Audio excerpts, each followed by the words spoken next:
Bon, la question que tout le monde a sur les lèvres actuellement, que tu peux voir un petit peu de partout si tu te renseignes au niveau crypto, que tu regardes BFM Business, le contenu crypto, etc. Est-ce qu'on est de retour vers un Bitcoin à 100 000 $ ou est-ce qu'on est de retour aussi vers un Bitcoin à 73 000 $? C'est pour ça que je te mets la lumière bleue derrière. C'est vraiment très grosse hésitation. Je vais te montrer un petit peu les différents facteurs de marché qui vont potentiellement diriger plutôt vers la hausse ou plutôt vers la baisse. On va analyser un petit peu les news qu'on a eu ces derniers jours depuis la dernière vidéo que je t'ai postée, bien évidemment, et on va passer un tout petit peu de temps sur la news principale que tu as forcément vu passer, qui est mine de rien pas du tout négligeable. Et alors, c'est pas que je l'avais pressenti dans le sens où je suis pas rentré et je me suis dit c'est pas normal que ce soit aussi beau et c'était trop beau entre guillemets, ça se passait trop bien pour que ce soit viable sans coquille. Et bah résultat des courses, on a eu une coquille.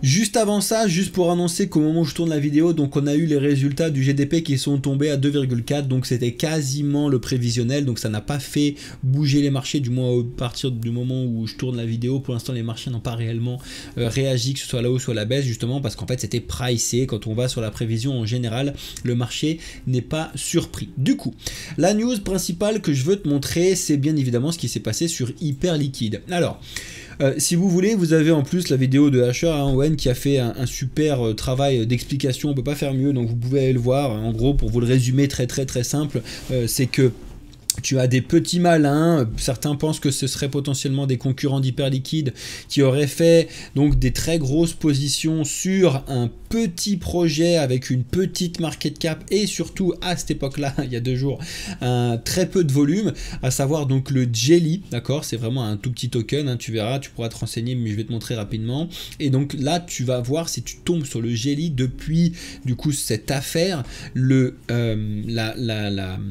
volume. J'ai rarement vu, je crois que j'ai jamais vu d'ailleurs, autant de volume par rapport à la market cap. Je vais te montrer ça, c'est juste fou, d'accord. Et en fait concrètement, c'est que on est passé à ça vraiment de la catastrophe sur Hyperliquid, dans le sens où en fait la plateforme aurait très bien pu fermer directement, alors que c'était l'une des plateformes les plus hypées, hein, d'où son token, le hype, hein, parce que c'était une plateforme de trading avec effet de levier qui était décentralisée. C'est vraiment ce que recherchent entre guillemets les traders, d'avoir quelque chose de décentralisé qui fonctionne bien. Alors pour le coup ça fonctionne très bien, c'est pas ça le problème, mais qu'en fait c'était clairement une histoire de liquidité du côté de la plateforme. En fait quand il y a des trop grosses positions qui arrivent, ça peut mettre un réel bazar, et c'est clairement ce qui s'est passé du coup sur le Jelly, d'accord. En tout cas donc très grosse manipulation.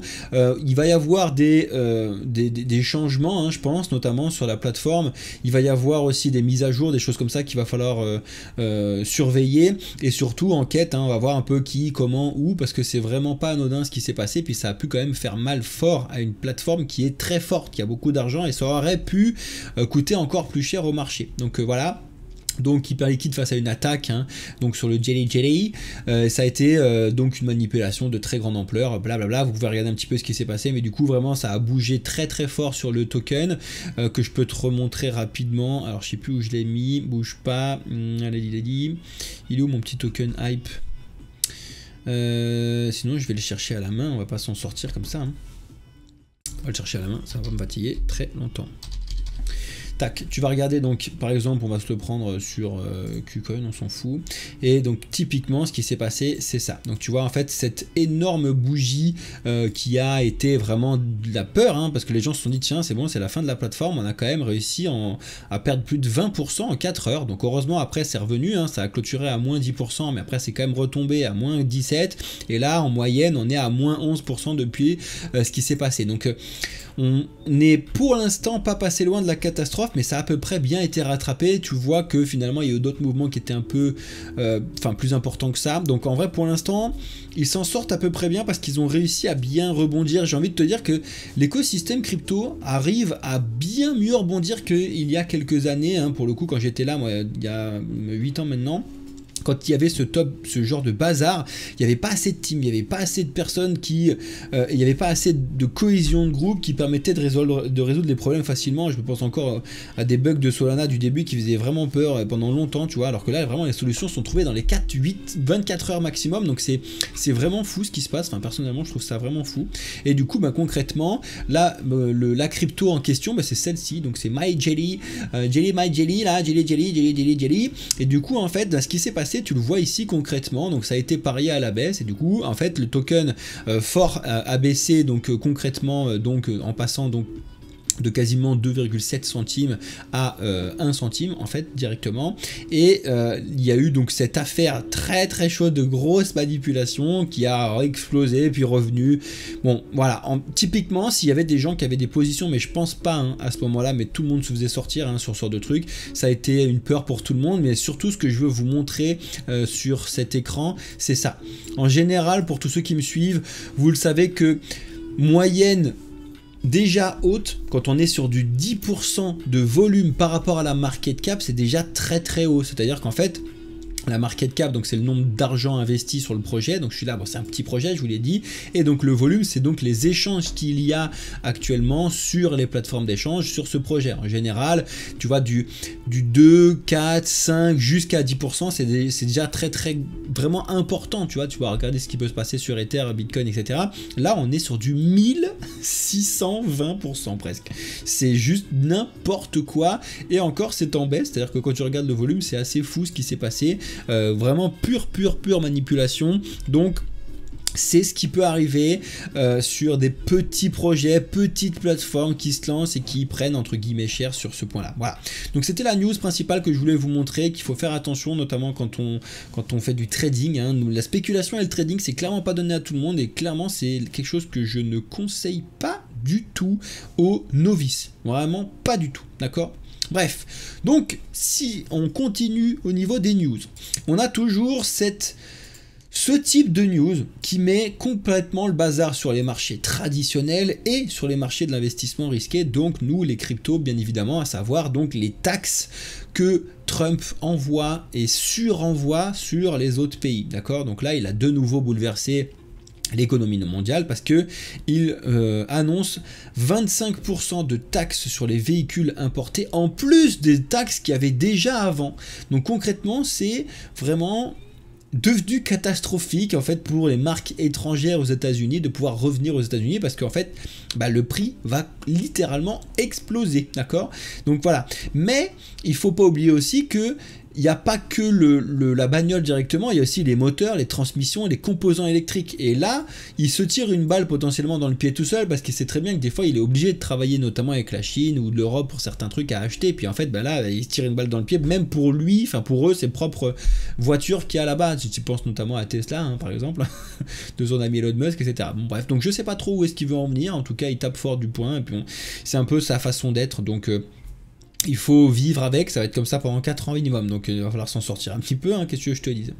Ensuite, donc la SEC s'attaque vraiment à des sujets beaucoup plus importants pour la partie crypto, avec ce qu'ils ont appelé la Task Force, hein, donc qui va normalement travailler à étudier concrètement quels sont les sujets les plus importants, là où il faut passer du temps sur la partie crypto. Et c'est clairement quelque chose qui normalement devrait être bien, plutôt que la politique de Gary Gensler, à savoir de taper partout, peu importe ce qui se passe, et de faire vraiment mal à l'écosystème crypto.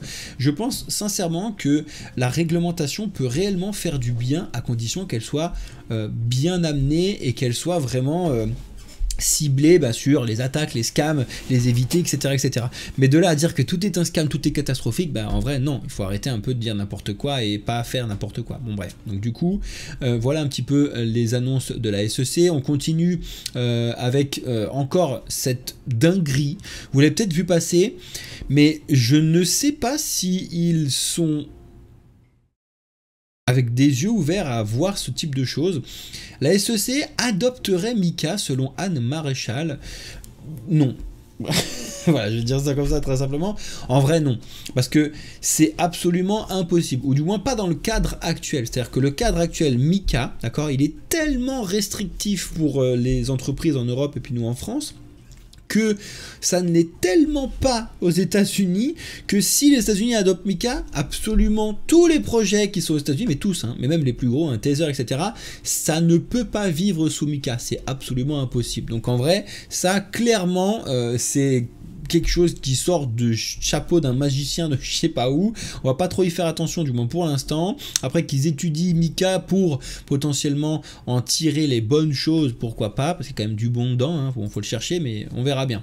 Ensuite, on a eu, ça y est, donc BitBoy, hein, que vous connaissiez, je vous en ai parlé, je crois, ça fait plus d'1 an maintenant, hein, qui a été arrêté en Floride. Donc c'est un influenceur crypto qui a été mis en arrestation, je sais plus, enfin en mandat d'arrêt. Alors là, je sais plus quand est-ce que c'était, ça date, hein, je sais même pas si c'est pas plus d'1 an et demi maintenant. Donc bref, en tout cas, bon bah il a été arrêté en Floride. On va voir qu'est-ce qui va se passer. Pour lui, on verra bien. En tout cas, c'était ça, sa tête. Vous le connaissez normalement, vous l'avez forcément vu quelque part, du moins si vous êtes comme moi dans les cryptos depuis un certain temps, même si oui, vous êtes francophone, mais vous l'avez forcément vu normalement. Bref, donc on verra bien ce qui va se passer pour lui.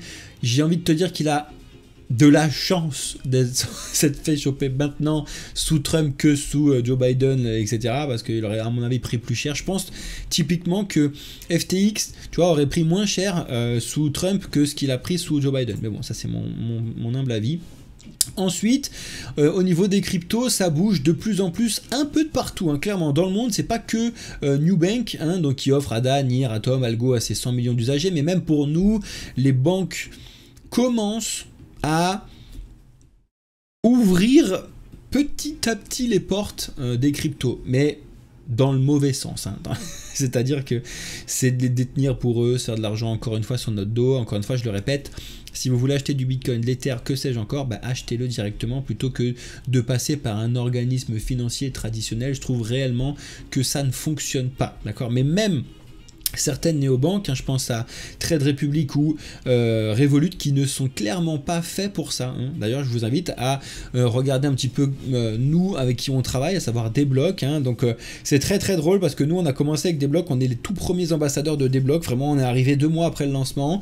Au début tout le monde nous a rionné en disant mais c'est quoi Deblock, c'est quoi ces trucs et tout. Et maintenant tout le monde s'arrache Deblock parce qu'en fait bah, ils ont levé beaucoup de millions d'euros, ils passent à la télévision française, hein, c'est clairement là-dessus, il est passé chez Legend, bref, nous on vous le dit depuis très longtemps, mais bon, c'est marrant. En tout cas, si vous voulez rentrer via notre lien, ça fait plaisir.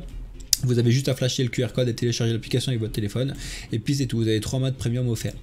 Bref, Hong Kong Asia Holding devient la première entreprise chinoise à adopter une trésorerie en Bitcoin. Alors il y a 2 semaines, je crois, je vous expliquais la première société aux États-Unis qui avait adopté une trésorerie en Bitcoin. Comme quoi, ça arrive concrètement de pouvoir donc diversifier sa trésorerie avec du Bitcoin pour les sociétés. Et pour le coup, encore une fois, je le répète pour tous ceux qui sont intéressés, mais c'est quelque chose que je me propose de vous aider à mettre en place à condition que vous soyez une entreprise. Envoyez-moi un email à contact@bamboufine.io et je serai là pour vous répondre et vous accompagner. Ensuite, Revolut, donc j'en parlais il y a 2 secondes, débarque avec une offre mobile en Europe et une offre crypto. Encore une fois, du moins pour l'instant, je ne pense pas que ce soit une bonne idée d'avoir des crypto-monnaies avec Revolut. Pour la simple bonne raison, en fait, que le créateur de Deblock, c'était celui qui s'occupait des cryptos chez Revolut et il est parti pour monter son propre truc parce qu'il n'y avait pas assez de liberté de la part de Revolut et surtout qu'il le faisait dans le mauvais sens, à savoir que Revolut, si vous avez des cryptos chez eux, vous ne les détenez pas directement, c'est eux. Alors je ne crache pas du tout chez Revolut, hein. On a je crois un lien qui tourne parce qu'on travaille aussi avec eux parce qu'ils sont extrêmement bons pour les autres choses qu'ils proposent. Vraiment Revolut c'est très très bien pour partir à l'étranger, pas mal de choses et puis c'est la santé d'une banque anglaise, hein. Mais vraiment la partie crypto, si vous voulez avoir quelque chose qui fonctionne très très bien, il y a clairement actuellement pas mieux que Deblock. Voilà, comme ça moi je vous le dis. En tout cas voilà, Revolut essaye d'arriver avec la partie mobile en Europe.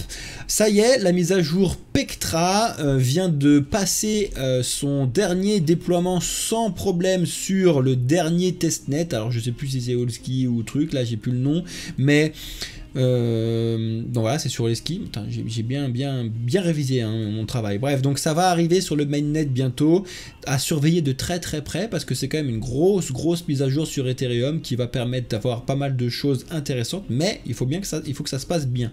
Je pense aussi qu'Ethereum est en termes de prix en attente de ça par rapport aux inquiétudes qu'il y avait, parce que c'était censé sortir il y a quelques semaines, et du coup je pense que les gens ils vont un tâton un peu dessus en disant ah, peut-être qu'il y aura un problème et tout. Bon, en vrai les testnets sont faits pour ça. Testnet c'est la même chose que le mainnet, c'est juste que c'est pas avec de l'argent réel hein. Bon, pour le faire très simple. Bref, on a CME Group et Google Cloud qui lancent des programmes de tokenisation des actifs. Donc vraiment la partie des RWA, bon c'est plus une nouvelle, mais ça va exploser hein, dans les prochaines années, mois hein, qui vont suivre. Hein. Ça c'est clairement une thématique très intéressante, très importante qui va de pair avec les oracles, donc notamment avec le Link. Donc vraiment je vous invite à vous intéresser à ces différentes technologies. Après vous faites ce que vous voulez, mais au moins comprenez ce que c'est. Ça c'est typiquement personnellement ce que je n'aime pas, mais je vous le montre hein, mais l'État du Wyoming veut lancer sa propre crypto-monnaie dès juillet. Bon bah je vois pas l'intérêt. Tout le monde dans l'écosystème crypto déjà, et surtout les maximalistes Bitcoin, sont là à dire que ça ne sert à rien de créer des cryptos qui servent à rien, et qu'il y a énormément de cryptos qui servent à rien. Je suis pour le coup complètement d'accord avec eux que 99% des projets crypto servent à rien du tout, hein, parce que les 99% c'est des mêmes coins, donc ça sert à rien. Et je ne vois pas l'intérêt du Wyoming de lancer sa propre crypto, surtout quand tu as donc Donald Trump qui explique que les CBDC, ce genre de trucs, il ne faut pas trop y toucher. Donc je vois pas l'intérêt. Je ne vois pas l'intérêt de construire des trucs alors qu'il y a déjà des choses décentralisées de construites dessus. Donc travaillez les amis, allez-y, hein. Il faut arrêter. Mais bon, ça ne changera pas grand-chose que je vous dise ça, mais bon, c'est pas grave. On a la sénatrice hein, que tout le monde connaît, à savoir Elizabeth Warren, hein, qui s'attaque à Paul Atkins et ses liens avec FTX. Hein. Vous connaissez normalement la sénatrice Elizabeth Warren qui fait toujours beaucoup de bruit aux États-Unis, donc ça continue. On a Binance qui a suspendu un employé, hein. Suspendu, ça veut dire qu'il l'a renvoyé après une enquête interne sur du trading illégal. Bon, en vrai, je pense que malheureusement, il y en a eu quand même beaucoup hein, pour le coup, parce que les gens qui travaillaient chez Binance savaient en amont quels sont les projets qui allaient être listés chez eux, et donc ils pouvaient pour leurs persos ou leurs amis faire tel et tel truc. Je pense clairement qu'il y a entre guillemets énormément de délits d'initiés de Binance qui a été fait, donc là pour le coup ils coupent une tête, mais c'est plus pour montrer l'exemple, dire attention aux autres. Mais autant dans la finance traditionnelle c'est facilement visible que dans la finance nouvelle, les cryptos c'est beaucoup plus compliqué, donc bref. En France, on a ce petit nouveau boycott qu'il y a actuellement hein, depuis un peu plus d'un mois maintenant, des marques américaines les plus connues, hein, donc Tesla, Coca et McDonald's. C'est-à-dire qu'en fait, on a remarqué, du moins en France, qu'il y avait il y avait des gens qui se mettaient à vendre leur Tesla. Bon, je comprends pas trop un peu le truc, parce que moi j'ai ma Tesla, ça fonctionne très bien, bref. Mais surtout qui se mettaient à moins aller au McDo et à moins acheter du Coca, un peu de boycott. Ouais, on est tellement petit, mais bon, pourquoi pas. Boursobank hein, se lance dans les cryptos avec CoinShares. Donc ça c'est les news que vous avez très certainement vu passer, je vous le rappelle parce que je vous en ai déjà parlé mardi, mais il y a beaucoup d'initiatives d'essayer de trouver des solutions d'ETF en Europe et en France, parce qu'on ne peut pas avoir par des lois des ETF concrets en France, en Europe. Donc on appelle ça des ETP, c'est indirectement d'investir sur les cryptos entre guillemets. Bon, à vous de voir comment ça se passe, c'est clairement pas pour vous hein, c'est plutôt pour les institutionnels, donc voilà, mais c'est quand même pour montrer à tout le monde, hein, ceux qui sont encore réticents, ils regardent pas forcément nos vidéos, mais que les cryptos c'est plus maintenant qu'on pourra dire que c'est mort, hein. C'est-à-dire que quand les institutionnels rentrent, ils ne rentrent pas n'importe où. Bon, voilà. GMX et Abracadabra, victime d'un hack de 13 millions de dollars, encore beaucoup d'Ether, donc Ether est vraiment ciblé sur pas mal d'exchanges, donc ça fait mal. Et on finit les news avec cette exceptionnelle news, ça c'est clairement quelque chose que je respecte, qui est très bien, donc on en a parlé il n'y a pas longtemps. On a notamment Alexandre Stachenko et d'autres hein, qui ont lancé l'Institut National du Bitcoin, donc c'est INBI, et ils ont saisi l'Arcom contre une radio française. Oui, mais bien sûr, ça c'est exceptionnel. C'est-à-dire que Il y a eu une émission que je n'ai pas vue parce que pour le coup, je connais beaucoup d'autres émissions qui auraient dû déjà être saisies, mais là pour le coup, c'est sur France Culture qui qualifiait Bitcoin et les crypto-monnaies d'outils facilitant les activités criminelles, encore une fois. Et bah du coup, ils ont décidé de saisir l'Arcom pour mettre fin à, je cite, des dérives médiatiques récurrentes, et ça c'est très bien. Et ça pour le coup, Alexandre Stachenko, etc., qui est respecté complètement dans l'écosystème crypto. Donc ça c'est vraiment premier point. Et deuxième point, avec l'Institut National du Bitcoin qui a été créé, validé par du coup notamment François Hollande, etc., ils ont une certaine force médiatique qui permet de faire ce genre d'initiative, et ça c'est vraiment très bien. Je pense sincèrement que pour nous en France, au niveau audiovisuel, ça va bouger et ça va être très bien. Et moi personnellement, je suis le premier, si vous connaissez des radios ou quoi qui cherchent des gens qui peuvent expliquer les cryptos, qui peuvent pitcher un petit peu comment ça fonctionne concrètement, sans dire de spéculation et ce genre de trucs, écoutez, c'est quelque chose que je cherche actuellement. Pour l'instant, je me prends beaucoup de murs sur les radios locales parce que justement elles ont peur, elles pensent que c'est une catastrophe et que je suis un arnaqueur entre guillemets, alors que c'est pas du tout l'objectif. Donc je sais qu'il faut rentrer avec des personnes de confiance là-dessus, c'est le seul moyen de pouvoir rentrer de façon propre et simple. Donc voilà pour les news. En ce qui concerne le marché, bon je vous l'expliquais tout à l'heure, mais on est bien évidemment sur de nouveau l'hésitation, ça n'a pas réellement changé.